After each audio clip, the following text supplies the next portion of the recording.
Patuloy na lumalakas ang komunidad ng strength sports sa Pilipinas matapos magtipon ang mga pinakamahuhusay na lifters ng bansa sa isang matinding kompetisyon nitong nakaraang weekend.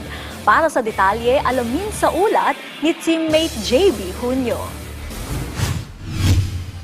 Naging sentro ng matinding lakas at determinasyon ang katatapos lamang ng SBD Philippine Nationals Championship nitong weekend sa Quezon City, kung saan nagtipon ang mga pinakamauhusay na powerlifter mula sa iba't ibang panig ng bansa. Ang nasabing kompetisyon ay isa sa pinakainaabangang torneo ng powerlifting sa Pilipinas dahil dito napipili at nakikilala ang mga atletang may potensyal na kumatawan sa bansa sa mga internasyonal na paligsahan. Ibinahagi ng defending champion na si Rafael Cahilig, isa sa mga nangungunang lifter sa kanyang division na bagamat may kompetisyon sa platform, nananatiling pagkakaisa ang diwa ng mga lifter dahil pare-pareho nilang layunin na iangat ang antas ng powerlifting sa Pilipinas.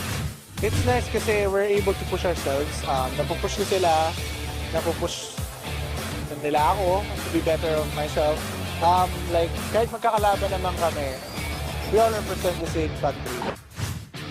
Bagamat matindi ang kompetisyon ngayon dahil sa paglahok ng maraming top lifters, kabilang ang mga dati ng national athletes at national champions na umangat ng weight class, nakamit pa rin Cahilig ang kampyonato para sa men's open category. Dagdag pa niya, ang nationals ang pinakamagandang pagkakataon para ipakita ng mga atleta ang resulta ng buwan o taong paghahanda at sakripisyo.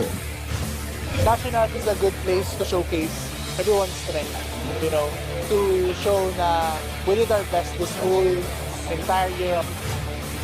Samantala, isa ring naging highlight ng kompetisyon ang pagbabalik ng isang veteranong lifter na tubong Mindanao na si Milenus Ocobillo na muling sumabak sa national stage matapos ang matagumpay na paglahok noong nakaraang taon.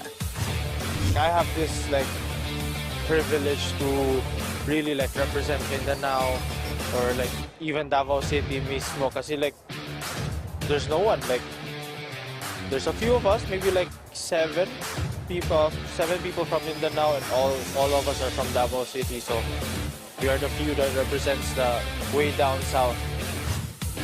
Ayon kay Ocobillo, malaki na ang paglago ng sports sa Pilipinas mula sa ilang gym lamang noon hanggang sa pagdami ng mga komunidad ng lifters sa iba't ibang probinsya.